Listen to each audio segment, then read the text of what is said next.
अगर आज तुम बच गया है ये मत समझना कि मैं टिस मार का हो गया, नहीं नहीं, जो हश्र उनका हुआ है उससे बदतर हश्र तेरा होगा।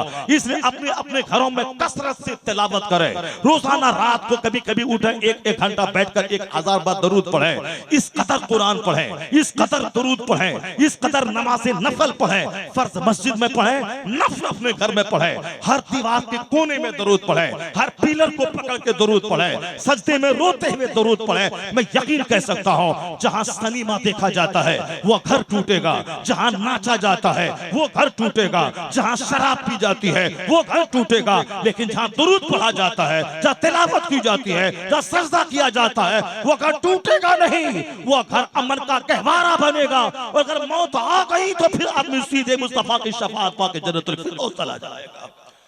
इसलिए अपने अपने घरों से टीवी टेलीविजन निकाल के फेंक दे, वरना टीवी देखते देखते मर गया तो सीधे जहन्नम, करीना को देखते देखते मर गई मेरी बेटियां, सीधे जहन्नम, अमिताभ को देखते देखते मर गया, सीधे जहन्नम। ये बता दें कि हमारे वो बच्चे जो बाल जोकर की तरह रखते हैं, उनका दामन थाम के बोले किसकी नकल कर रहा है? क्या तेरा मौलाना ऐसा रखा? क्या रखने के लिए बोलता है? क्या गौसे आजम ने ऐसा रखा? क्या गरीब नवाज ने ऐसा रखा? क्या तेरी मस्जिद के इमाम ऐसा रखता है? नहीं तो फिर ऐसा क्यों रख रहा है तू? ऐसा बाल क्यों रख रहा है? तो इस तरह गुटके खा के कान में वायर ठूस के 24 घंटे मोबाइल क्यों चलाता है?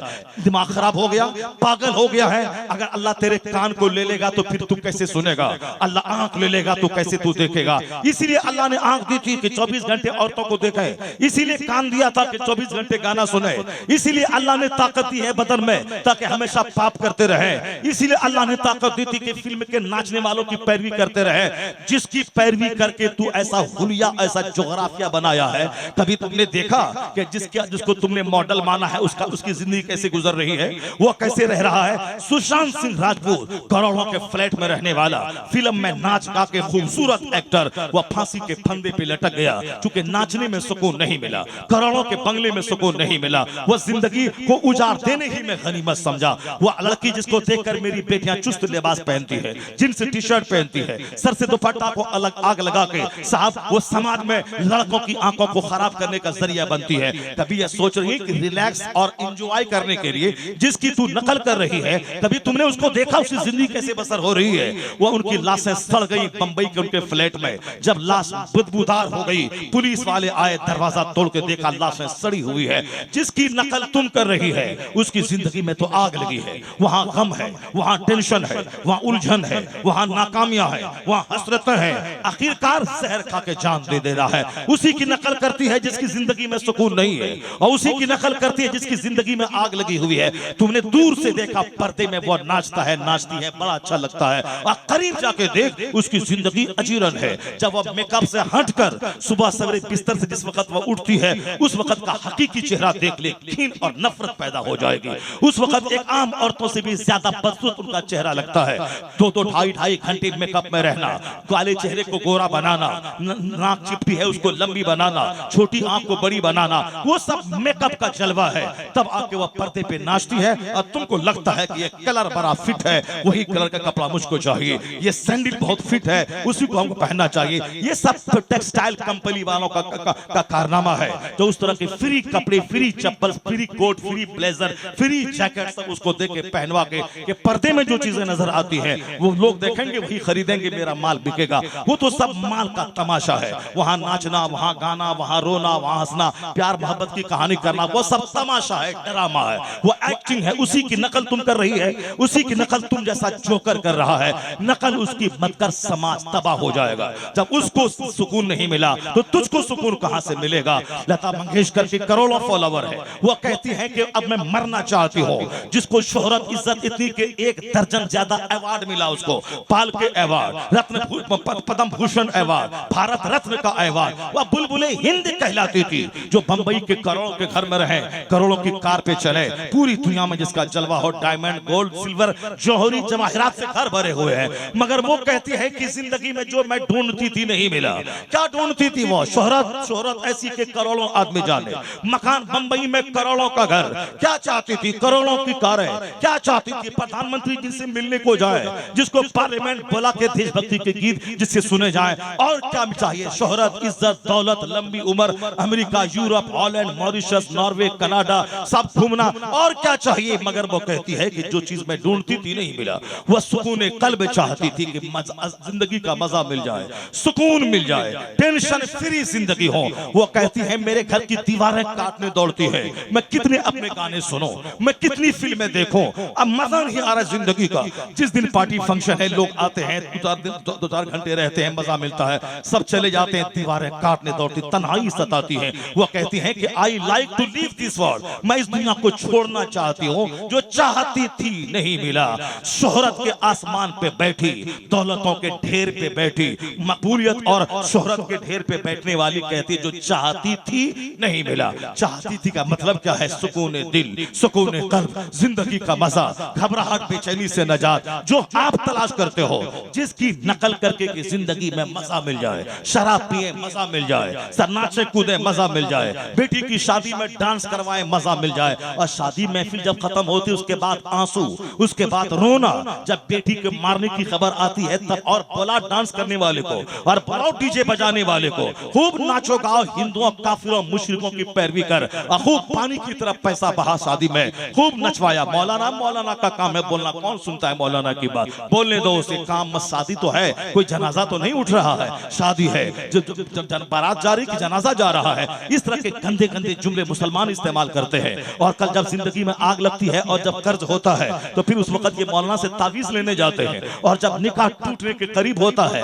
तब निकाह नामा लेने मौलाना के पास जाते हैं और दो तावीज लिखवाने के लिए जाते हैं, जरा तावीज लिख दीजिए। और जब 5 करोड़ रुपए खर्च हुए हैं और बेटी वहां रहना नहीं चाहती है, लड़का तो हिजड़ा और नामर्द है, अब क्या करेंगे? वो तो इस्लामबाजी और मुश्तजनी करके वह नामर्द हो ही चुका है। ये करोड़ों रुपए जो शादी में खर्च हुए, इसका क्या होगा? इसका क्या होगा? ये अजाब है, बदचलनी का अजाब, शराब नोशी का अजाब, फजूल खर्ची का अजाब, फिल्म एक्टर को देखने का अजाब। तो तुमने देख लिया ना सब कुछ, फिल्म वाले को देख के सुकून नहीं मिला, फिल्म देख के सुकून नहीं मिला, काफिरों की पैरवी करके सुकून नहीं मिला। तो अब जब सुकून नहीं मिला, एक्टर को देख के, लीडर को देखकर, मालदार को देखकर, फिल्म देखकर, धारावाहिक देखकर जब सुकून नहीं मिला, नौजवान डिप्रेस्ड हो रहे हैं, नौजवान फांसी के फंदे पे लटक रहे हैं। एक मौलवी मुगल सराय में फांसी के फंदे पे बीवी की वजह से लटक गया, एक शायर फांसी के फंदे पे भी 6 महीना पे लटक गया। जब अल्लाह का डर दिल में ना होगा, दाढ़ी रखना और है, खुदा की मारिफत और है, पंजाबी पहनना और है, अल्लाह का खौफ और है, दाढ़ी टोपी पहन के मदरसे में रहना और है, कुरान हदीस पढ़ने के बाद दीन इस्लाम को सीखना और है। जो दिल की गहराई में नहीं डूबेगा, छोटी सी मुसीबत में घबरा किस्ता वो जहर खा लेगा, फांसी के फंदे पे लटक जाएगा। यहाँ तो मुसीबतों का अंबार है बुजुर्गों के पास। 4 बेटे मर गए, मदीने की औरत को तुमने नहीं देखा, जवान शौहर मर गए, शौहर मर गया, कहा इन्ना लिल्लाह, बताओ मुस्तफा कैसे है? कहा तेरे 4 जवान बेटे शहीद हो गए, कहा इन्ना लिल्लाह, बताओ मुस्तफा कैसे है? 4 जवान बेटों की शहादत की खबर सुनकर ये कहना कि बता दे मुस्तफा कैसे है, ये बात उसके सीने के ईमान की हकीकत बता रही है कि औलाद से ज्यादा मुस्तफा प्यारे, वालिदैन से ज्यादा मुस्तफा प्यारे, सारी कायनात से ज्यादा मुस्तफा प्यारे। सिर्फ हदीस पढ़ के सुनाना और है, ला युमिनु अहदुकुम हत्ता अकून अहब्बु इलैहि मिन वालिदिही व वलदिही वन्नास अजमईन। पढ़ना और है, सुनना और है, अब प्रैक्टिकल में दिखाना और है। वो मदीने की खातून का शौहर मर गया, बोला इन्ना लिल्लाहि व इन्ना इलैहि राजिऊन, बताओ मुस्तफा कैसे है? कहा तेरे 4 बेटे शहीद हो गए, कही इन्ना लिल्लाह, बताओ मेरे मुस्तफा कैसे है? जब कहा गया हुजूर सही सालिम है, उसकी शहादत की खबर छूटी है, सरकार सही सालिम है, तो वो वक्त तक करार नहीं मिला जब तक कि मुस्तफा को देख नहीं ली। जब देख लेती है तो कहती है कुल्लु मुसीबतिन बादुका जलल या रसूल अल्लाह, मेरे शौहर शहीद हो गए, 4 जवान बेटे शहीद हो गए, मगर कोई गम नहीं, आप सही सालिम हैं, मेरी सारी मुसीबतें हेज है। ये है ईमान, ये है इश्क रिसालत। सिर्फ दाढ़ी रख लेना, सर पे टोपी पहन लेना, मुसलमान का ढांचा बना लेना, उम्र और हज का लेबिल लगा लेना, और साथ ईद और बकरीद बनाया चोला पहन लेना, सिर्फ औरतों का निकाब और हिजाब पहन लेना, उस निकाब के अंदर में मोबाइल में गंदी गंदी तस्वीरें देखना और 2-4 लड़कों से ताल्लुकात कायम करना, जला दे उस निकाब निकाब में आग, जो निकाब ओढ़ने के बाद ही तुम्हें तुम्हारी बच्चनी दूर न हो, जला दे उस चादर में आग जो चादर ओढ़ने के बाद भी तेरी निगाहों को खराब होने से न बचाया हो। पर्दे का मतलब ही है ताकि जिस्म ढका रहे, सोच ढकी रहे, ताकि दिल झुका हुआ रहे, सारा जिस्म उसका अल्लाह के डर से सरशार रहे। यहाँ तो सबको फैशन लोगों ने बना दिया, निकाब को फैशन बना दिया, शादी ब्याह को फैशन बना दिया, सर पे टोपी पगड़ी को फैशन बना दिया। यहाँ तक कि मेहमान आए तो मस्जिद गया, मेहमान गया तो मस्जिद छोड़ दी, सारी चीजों को फैशन बना दिया। जिंदगी जो आग में आग लग गई, सुकून खत्म हो गया। जब लता मंगेशकर जी को सुकून नहीं तो तुमको सुकून कहां से मिलेगा? जब चार्ली चैपलिन जैसे लोग जिनके करोड़ों फॉलोवर हैं ब्रिटिश फिल्म स्टार, जब उसको सुकून नहीं तो तुझको सुकून कैसे मिलेगा? तो तुमने सबको आजमा के देख लिया ना, उसके बदले में क्या मिला? जहर खोरानी, खुदकुशी, सुसाइड, औलाद और वालिदैन में बिगाड़, बीवी और बीवी शौहर के रिश्ते में बिगाड़, तलाक मिली, तकरार मिली। अब लौट के आ जाओ उस तरफ। डॉक्टर बर्नार्ड शॉ क्रिश्चियन है, मगर वो कहता है he must be called the savior of humanity. If a man like him were to assume the dictatorship of the modern world, he must succeed in solving its problems as much needed peace and happiness. Bernard Shaw Europe का दानिश्वर है, हिंदुस्तान का लुच्चा लफंगा नहीं जो नबी को गाली देता हो, हिंदुस्तान की बंदरिया नहीं जो सिर्फ 2 रोटी की खातिर वो कुत्ते की कुतिया की तरफ भौंकती हो। नबी को गाली देकर अपने कद को ऊंचा बढ़ाने की कोशिश कर रही थी, मगर उनकी जिंदगी में आग लग गई। अब वो आजादी के साथ टहल नहीं सकती। एक खौफ जिंदगी पर सताएगा, कोई मुस्तफा का दीवाना आके मेरी गर्दन न काट दे। इस जिंदगी से सुकून खत्म हो गया। नबी को गाली क्या दी, जिंदगी की आजादी खत्म हो गई। जिसने भी मुस्तफा की तौहीन की उसकी जिंदगी की राहत ही खत्म हो गई। यूरोप का बर्नार्ड शॉ जो एक बहुत बड़ा राइटर है, इन जैसे करोड़ों को पढ़ाएगा लिखाएगा, जिनकी किताबें हिंदुस्तान की यूनिवर्सिटीज में चलती है। पैदा हुआ यूरोप में, उनकी किताब हिंदुस्तान की बम्बई यूनिवर्सिटी में चलती है, जेएनयू में चलती है, अलीगढ़ मुस्लिम यूनिवर्सिटी में चलती है। इतना बड़ा पढ़ा लिखा आदमी, उसने क्या कहा? वह कहते हैं दुनिया मसाइल से दो चार है, मुश्किलात बढ़ती जा रही है, लोगों को समझ में नहीं आ रहा है कि कौन सा मेथड, कौन सी टेंडेंसी, कौन सा उसूल, कौन सा तरीका अपनाए कि मुसीबत से रिहाई मिल जाए। वह कहते हैं मुताले की बुनियाद पर, तजर्बात की बुनियाद पर मैं कह सकता हूं कि मोहम्मद अरबी सिर्फ मुसलमानों के मुहाफिज का नाम नहीं है, वह तो मानवता के रक्षक का नाम है, इंसानियत के मुहाफिज का नाम है। If a man like him were to assume the dictatorship of the modern world, Bernard Shaw जैसा क्रिश्चियन मुहक्किक रिसर्चर पढ़ा लिखा वो कहता है अगर दुनिया मोहम्मद अरबी को अपना रहनुमा मान ले, उनके गाइडलाइंस को अपनी जिंदगी में उतार ले, तो वो कहते हैं सारी मुसीबतों का इलाज मुस्तफा के पास है, हर दर्द का इलाज उनके पास है, हर समस्या का समाधान मुस्तफा के पास है। उसे रहनुमा मानकर देख ले, उनके उसूल की रोशनी में जिंदगी गुजार, जो हकीकी सुकून का मजा जिंदगी को मिल जाएगा। He must be called the savior of humanity. If a man like him were to assume the dictatorship of the modern world, he must succeed in solving its problems as much needed peace and happiness. Bernard Shaw कहते हैं कि वह जरूर जिंदगी के मसाइल को हल करने में कामयाब हो जाएगा जो मोहम्मद अरबी को अपना मॉडल मान ले। मैंने कहा था ना कि उसकी सेहत गई, उसकी जिंदगी गई, हुजूर ने खोल खोल कर सारी बातें बता दी, यहाँ तक कि पर्दे में किस तरह अपनी बीवी से सोहबत करें ये भी मुस्तफा की हदीस में मौजूद है।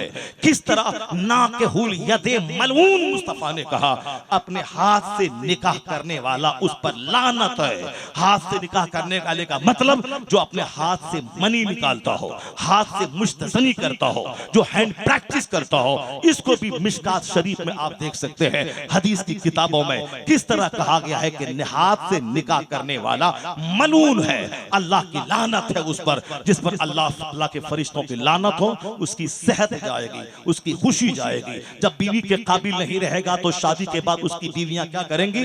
मर्द को तलाश करेंगी। शौहर मर्द ही नहीं रहेगा तो ड्राइवर होकर गली के छोकरे के साथ अरबपति की बीवी ज़िना करवाएंगी। इसलिए ज़िना को रोकना है। वरना हदीस में तो आया है कि आखिर जमाने में एक एक मर्द के पीछे 50-50 औरतें रहेंगी। ज़िना कसरत से होगा, कोई बोलने वाला ना हो। ऐसा क्यों करता है? उसमें हमारा दखल है। जब गुटखा खाने से नामर्दी आती है, आज ही तलाक दे दे उसे। जब मुश्त ज़नी से नामर्दी आती है, आज ही सीने पे पत्थर रखकर डॉक्टर से दवाई इस्तेमाल करके इस्तिग़फ़ार पढ़ के कुरान पाक की तिलावत करके मान जा। जब बदन में आग लगे कि उसके बगैर चैन नहीं होगा, क्योंकि आदि उसका बन गया है, और जब तक ऐसा नहीं करेगा चैन नहीं मिलेगा। उस वक्त आंसू बहा के रब की बारगाह में सजदा करके रो। उधर सजदा करेगा, उधर बदन में जो आग लगी है वो अल्लाह बुझा देगा, उस गंदी ख्वाहिशात को दूर कर देगा। इस तरह बेशुमार फोन आते हैं, हुजूर ऐसी आदत है, ऐसी आदत है, ऐसी आदत है, मैं क्या करूं, उसके बगैर चैन नहीं है। मुस्तफा ने 1400 साल पहले कहा था कि निकाह हाथ से निकाह करने वाला मलून है। खड़े खड़े सोहबत करने वाला जल्दी से बुढ़ापे को दावत देता है। बिल्कुल मादरजात बरहना होके कोई सोहबत करे तो उसका बच्चा बेहया बदचलन पैदा होगा। यानी खुफिया तौर पर कैसे अपनी बीवियों से सोहबत करे, उसको भी इस्लाम ने खोल खोल के बता दिया है। From the cradle to the grave, माँ की गोद से लेके कब्र की गोद तक।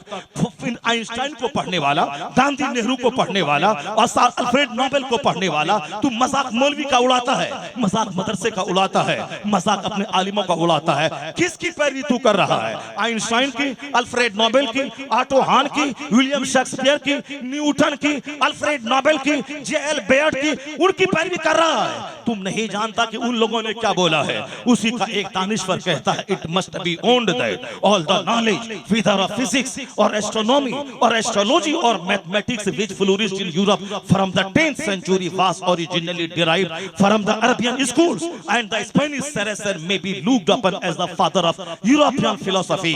हमारे बच्चे जिनकी पैरवी करके लुच्चा लफंगा बनके मौलाना को गाली देने वाला, मदरसे को अनाथालय कहने वाला, मदरसे से दूर भागने वाला, जुमा के इमाम के खुतबे का मजाक उड़ाने वाला, जो काफिर का बच्चा भी हम जैसे धर्म गुरु को देखता है तो इज्जत और सम्मान देता है, और फिर हमारे बच्चे मेरा मजाक उड़ाते हैं। ये कसूर उस माँ बाप का है जो अपने घर में बैठकर मौलाना की शिकायत की पोटली लेकर बैठ जाते हैं और मदरसों को अनाथालय, यतीम खाना और जमीन के लिए बोझ समझते हैं। यूरोप का जॉन डेविनपोर्ट कहता है, ये जो दुनिया भर में साइंसी तरक्की हुई है, ये हर तरफ हवाई जहाज और कंप्यूटर और लैपटॉप और ग्राइंडर, वॉशिंग मशीन और टेलीविजन के जो जलवे हैं, दुनिया एक विजन बन गई, ख्वाब बन गई है।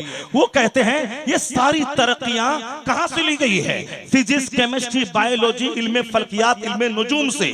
और आगे वो कहते हैं ये सारे उलूम मदरसों से लिए गए हैं। और स्पेन के मदारिस के जो ओलमा थे, वो ओलमा साइंस के बाप कहे जाने के मुस्तहिक हैं, जिन्होंने साइंस जैसे इल्म को पैदा किया, जन्म दिया, उसी पे इमारत खड़ी करके यहूदो नसारे ने तरक्की की। असल में रास्ता दिखलाने वाला ये मदरसा है, इस मदरसों के पढ़ाने वाले ओलमा। ये तो कहते हैं जॉन डेविनपोर्ट जो क्रिश्चियन है, और मेरे बच्चे कहते हैं ये जमीन के लिए बोझ है। ज़कात, खैरात, फितरा से पलने वाले लोग हैं। जरा करीब आ जा और देख तेरे कुरान में क्या है। कुरान करीम के ताल्लुक से भी जदीद रिसर्च आई है। आज यूरोप और मुल्क शाम के बाजू में वह कोहे जूदी है। कोहे जूदी, जिसको अंग्रेजी में उसका दूसरा नाम है।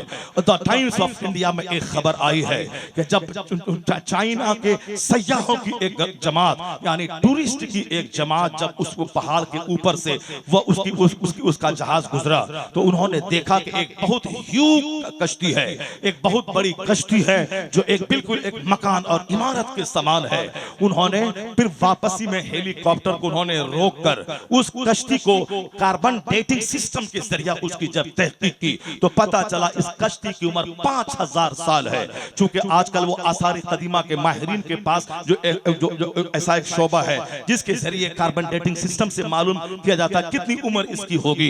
जिस तरह डीएनए टेस्ट करने का आला है, उसी तरीके से बिल्डिंग के और कश्तियों की उम्र जानने का आला है।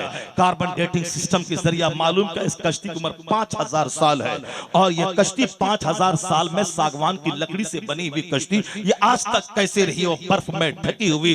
उन्होंने कहा मार्वेलस थिंग, एक वंडरफुल मैटर है, यानी दुनिया का एक ताज्जुब खेज, एक चौंका देने वाला मामला है कि 5000 साल से कश्ती यहाँ पे कैसे रुकी रही और ये कश्ती की हिस्ट्री क्या है। जब उन लोगों ने सुना कि इस्लाम में एक तारीख बयान की गई है जनाब नूह अलैहिस्सलाम के जमाने में, अंग्रेजी में उसको नूह कहते हैं, कि नूह अलैहिस्सलाम के जमाने में जब लोगों ने उनकी बात माननी छोड़ दी, उनका मजाक उड़ाना शुरू किया, उन्होंने अल्लाह के अजाब की धमकी दी, लोगों ने मजाक उड़ाया। अल्लाह रब्बुल इज्जत ने कहा कि नूह तुम कश्ती बनाओ। उन्होंने कश्ती बनाया, कई 100 साल लग गए कश्ती की तामीर में। और जब कश्ती की तामीर हुई, लोग मजाक उड़ाते थे कश्ती कहां चलाएगा। और जब कश्ती की तामीर हुई और अल्लाह का अजाब आना तय हुआ तो तन्नूर से पानी का निकलना शुरू हुआ। धीरे धीरे निकलते निकलते वह पानी फैला, बारिश शुरू हुई, आसमान से, जमीन से पानी, आसमान से पानी, सारी दुनिया डूब गई। जनाब नूह अलैहिस्सलाम के मानने वाले जो 80 अफराद थे कमोबेश, वह सब उस कश्ती में सवार हुए, सब बच गए और जानवरों का एक जोड़ा उसमें रखा गया और वह कश्ती पानी पे चलने लगी। नूह अलैहिस्सलाम का बेटा वह काफिर था, आपने कहा कि कलमा पढ़ इस कश्ती में सवार हो जा, बच जाएगा। उनका बेटा बोला नहीं नहीं, सावी जबली यासिमुनी, मैं पहाड़ की पनाह ले लूंगा, पहाड़ मुझको बचा देगा। जनाब नूह कहते रहे कि बेटा आज कोई नहीं बचाएगा सिवाय अल्लाह के। उन्होंने कहा नहीं नहीं, मैं ईमान नहीं लाऊंगा। एक रसूल का बेटा काफिर का काफिर रहा, ईमान नहीं लाया। फहाल बैनहुमुल मौज वकान मिनल मुग़रक़ीन, मौज हाइल हुई, उसका बेटा डूब गया। अब वह कश्ती 6 महीने तक चलती रही, जितने काफिर थे सबके सब डूब के मर गए। अल्लाह ने हुक्म दिया कि पानी ठहर जा, पानी ठहर गया। अब वह कश्ती कोहे जूदी पे, मेसोपोटामिया इसको बोलते हैं, वहां जाके वो कश्ती ठहरी।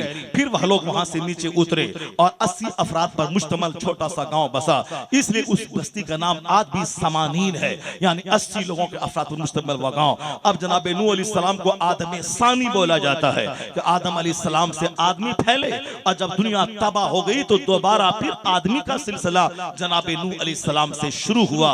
आदम सानी, उससे फिर दुनिया बड़ी, आज तक ये दुनिया फैली है, इतने लोग पैदा हुए। वह जनाब नूह अलैहिस्सलाम से ये दुनिया फैली, चूंकि वो आदम सानी है। वो कश्ती वहीं रह गई, कहां, कोहे जूदी पर। यह बात आई जब कश्ती वहीं रह गई तो दुनिया आबाद हुई, लोग अपने कारोबार में लग गए, फिर नबियों का सिलसिला आने का शुरू हुआ।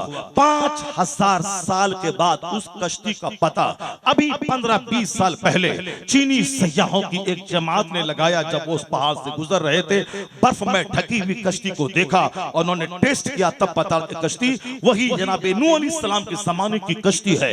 और उस कश्ती का जिक्र कहीं किसी किताब में नहीं है, लेकिन कुरान करीम में एक जगह आया है कि हमने उस कश्ती को आने वाले लोगों के लिए बतौर इबरत हमने उसे छोड़ दिया है।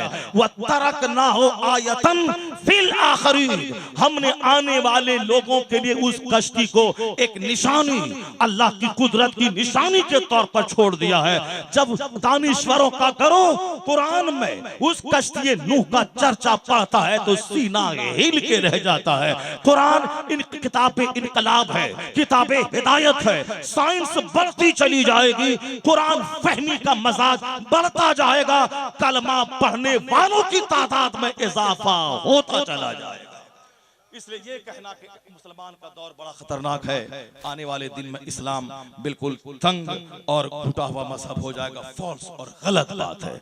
अल्लाह तबारक व तआला इस्लाम को पूरा करना चाहता है।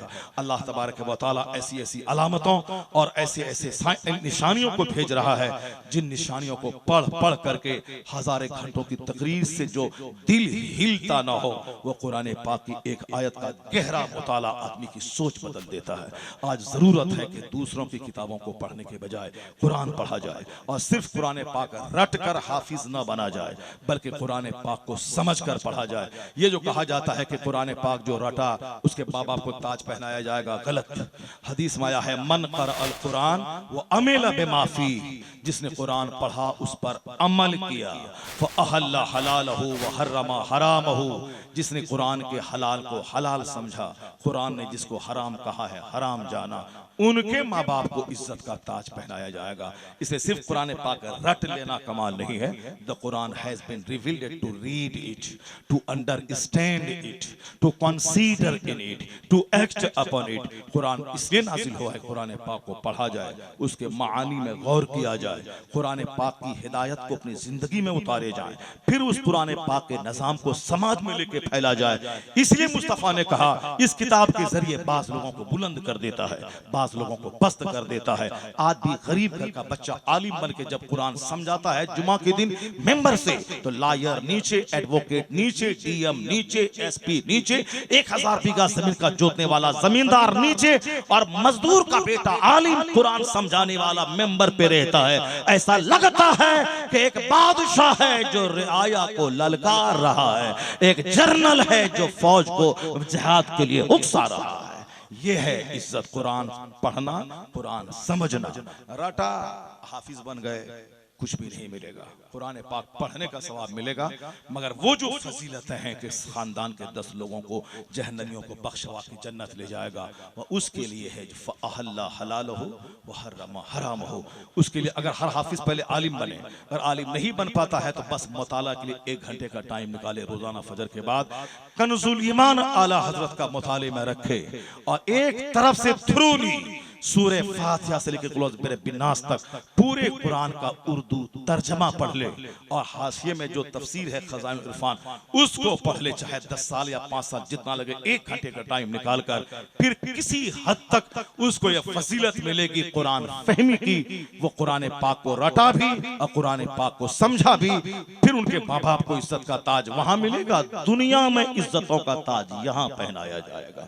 जमींदार जमींदार हैं, फैक्ट्री वाले बिजनेसमैन है, नौकरी वाला सर्विसमैन है, नाइबे रसूल 1000 बीघा जमीन का जोतने वाला बिजनेसमैन, लैंडलॉर्ड, जमींदार, सर्विसमैन, नाइबे पैगंबर नहीं। एक आलिम वो अब किराए के घर में रहे, टूटी चप्पल पहने, फटे पैबंद वाले कपड़े पहने, 3000 महीना मदरसे के मकतब में कमाए, अगर वो आलिम है तो जिस तरह मुस्तफा का जवाब नहीं, उसी तरह जो नाइबे पैगंबर है मर्तबा के एतबार से उसका भी जवाब नहीं। इससे बड़ी बात कोई नहीं हिंदुस्तान में कह सकता। वो मैं तने तनहा पूरे भारत में हर जगहों पे कहता हूँ, लैंडलॉर्ड होना, डीएम होना, एसपी होना, प्रधानमंत्री होना और है, नाइबे पैगंबर होना और है। नाइबे पैगंबर जो हैं वो कभी भी रुपए पैसे को देख करके हसरत से ना ताकें कि मेरे पास नहीं है। आपके पास जो है वो प्रधानमंत्री के पास नहीं है, आपके पास जो है वो 1000 बीघा जमीन के जोतने वाले के पास नहीं है। सोने का घर भी आपका हो गया तो कितने दिन तक रहेंगे? 10 दिन के बाद तो मरना है, कब्र में जाना है। तो मिट्टी का घर, सोने का घर दोनों बराबर है। अब जहां जाना है वहां मर्तबा उसका बुलंद होगा जो मुस्तफा का सच्चा गुलाम है। सुभान अल्लाह। अल्लाह तबारक व तआला हमको और आपको सबों को दोनों जहान की नेमतें अता फरमाए, आमीन। जोर से बोलिए आमीन।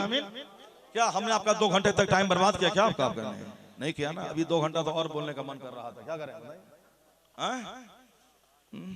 अभी और मन कर रहा है। माइक बड़ा अच्छा निकला, क्या मतलब अच्छी सेटिंग कर दी आपने माशाल्लाह। 2 घंटे बोल चुका हूँ, उसके बावजूद भी कल तो परसों मैंने 2 घंटा 44 मिनट बोला था हैदराबाद में, और फिर कल रात में विजयवाड़ा की तरफ मैंने लगभग 2 घंटे मुकम्मल बोला, और आज बोला हूँ। और आज से लेकर 20 मार्च तक डेली बोलना है, एक दिन भी खाली नहीं है सोने के लिए। मोदी जी से पूछे कि बहुत तुम बोलता है 56 इंच का सीना, और 10 मिनट पानी पीता है, 10 मिनट भाषण देता है, देख देख करके बोलता है तो पानी पीता है। और ये मौलाना है, मौलवी, दिन की खिदमत करने वाला, वो तो इलेक्शन और साल में 2 बार बोलता है, वो 15 अगस्त को और बाकी कभी कभी। और यहाँ डेली 2-2 ढाई घंटे बोलना है, और बोलता चला जाता है बंदा। ताकत कहाँ से मिलती है? अगर मैं अखबार पढ़ के सुनाऊं, फिल्म की बात करूं तो फिल्म के हीरो का सीना फट जाएगा। वो तो डायलॉग देता है तो वो तो नॉर्मली बोलता है, और यहाँ तो स्पीड में, एक रफ्तार में 2-2 ढाई घंटे बोले जाते हैं। ये कुरान पाक का मौजज़ा है, जो कुरान पढ़ता जाएगा ताकत मिलती चली जाएगी।